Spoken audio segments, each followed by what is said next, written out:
আদিবাসী কল্যাণ মন্ত্রণালয়ের কার্যক্রম সম্বন্ধে সবার জানার জন্য উপদেষ্টা আসিফ নজরুল চেষ্টা করেছেন তার উদ্যোগের কিছু বর্ণনা দেওয়া। এটা কঠিন কাজ এবং যে পরিমাণ ফল পাওয়ার কথা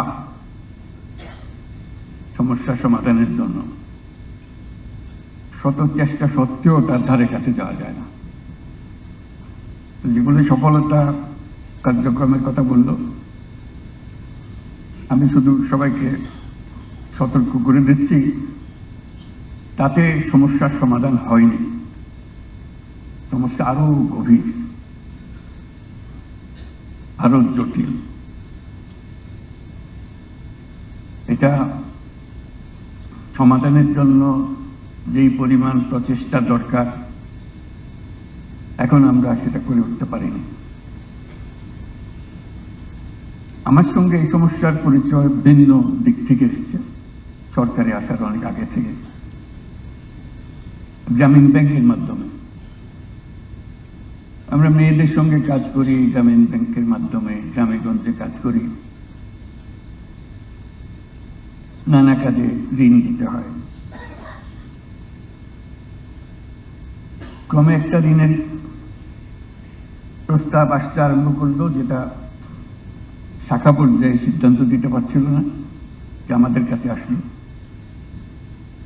এটা হলো ছেলেকে বিদেশে পাঠাবে, সেই জন্য মায়ের টাকার দরকার।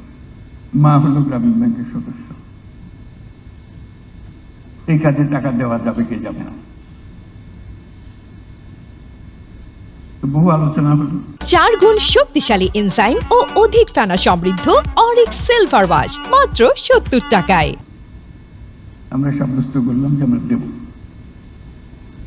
সেই সূত্রে এই জগতের সঙ্গে আমাদের যোগাযোগ শুরু হলো। তার সঙ্গে একটা শব্দ প্রায় সাথে সাথে আসলো, বিপুল বেগে আসলো। সেই শব্দটির জন্য আমি অপেক্ষা করছিলাম কেউ বলে কিনা। আক্তার সেটা উল্লেখ করলো, দালাল। এর থেকে বের হওয়ার কোনো উপায় নাই। একটা দালাল বেষ্টিত জগৎ। দালাল যে কিভাবে মানুষকে ঠকায়, গ্রামে গঞ্জে প্রতি জায়গায়। যে বেচারা আশা করে বসে আছে ছেলেকে কিংবা স্বামীকে বিদেশ পাঠাবে, টাকার দরকার, টাকা জোগাড় করেছে, কারো থেকে ধার করেছে কিংবা গ্রামীণ ব্যাংক থেকে ধার করেছে, তারপরে প্রতারণা। এই বিদেশ যাওয়াটা দালাল আর প্রতারণার সঙ্গে সাংঘাতিক রকম ভাবে যুক্ত। এর থেকে মুক্ত না হওয়া পর্যন্ত এটাতে কিছু কাজ হয়েছে বলে ধারণা করার কোনো কারণ নেই। যা কিছু আমরা করছি উপরি উপরি করছি, সেগুলো গুরুত্বপূর্ণ কাজ, কিন্তু উপরের ভেতরে ঢোকা যাচ্ছে না।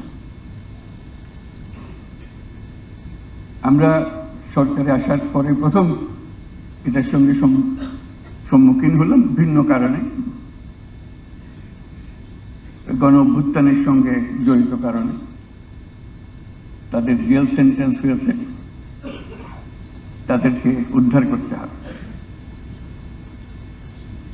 সেই সূত্রে টেলিফোনে যোগাযোগ করলাম, আবেদন করলাম, যারা কোনো ক্রিমিনাল না তাদেরকে শাস্তি দিও না, এরা আমাদের দেশের জন্য এই কাজ করেছে, তোমার দেশের আইন ভঙ্গ করেছে। যারা ইমোশনাল ছিল, তো তাদের তরফ থেকে বলা হলো যে আমরা বুঝছি সবকিছু, কিন্তু এই দেশের আইন,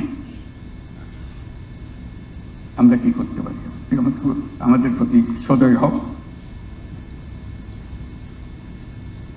প্রথম জবাব হলো যে আচ্ছা একটু চিন্তা করে দেখি। তারা চিন্তা করলো এবং ছেড়ে দিল।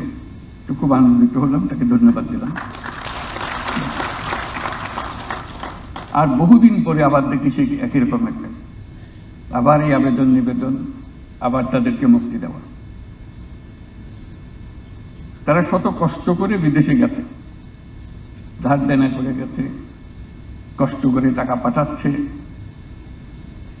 কিন্তু দেশের জন্য টান। সে দেশের আইন ভঙ্গ করলে কি শাস্তি হয় সেটা তাদের খুব জানা আছে, তারা যে অজানা ছিল তা না, কিন্তু মন মানেনি, আইন অমান্য করেছে জানা সত্ত্বেও। সেই মন নিয়ে তারা ওখানে কাজ করে। এই প্রথম সাক্ষাৎ বহির্জগতের সঙ্গে, তারা কি অবস্থায় আছে। আরেকটা আসলো এর পরে পরে, আনোয়ার ইব্রাহিম প্রধানমন্ত্রী মালয়েশিয়া, তিনি খুব উৎসাহিত হয়ে আসলেন। আমি এখানকার চিফ অ্যাডভাইজার হয়েছি, বন্ধু মানুষ, সে একটু সমর্থন জানাতে চায় বলে আমি আসবো। আমি কেউ বসে আসছেন, যেই মাত্র খবর হলো যে উনি আসছেন, সঙ্গে সঙ্গে খবর পেলাম যে তখন সব সংখ্যাটা ছিল 17,000, পরে দেখলাম অনেক কম।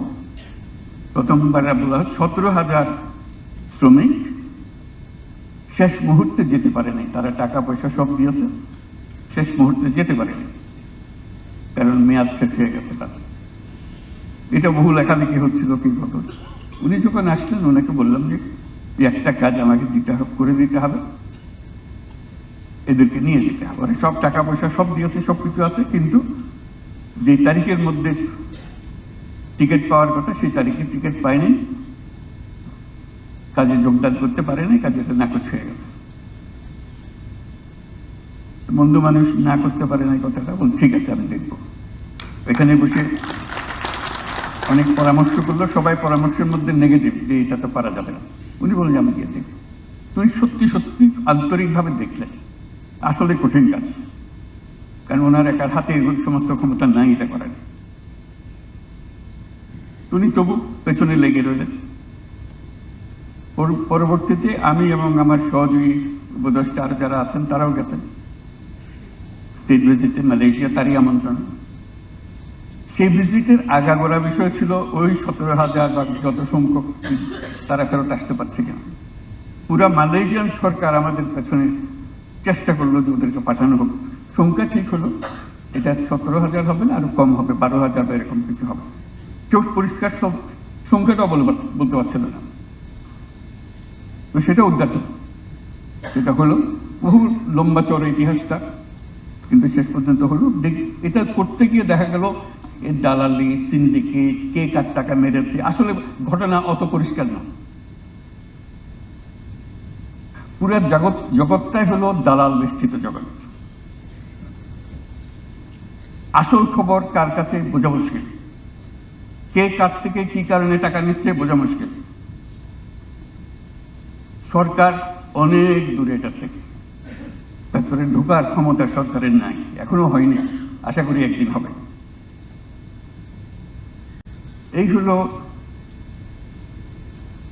মানুষ যারা বিদেশ যেতে চাচ্ছে তাদের কপাল।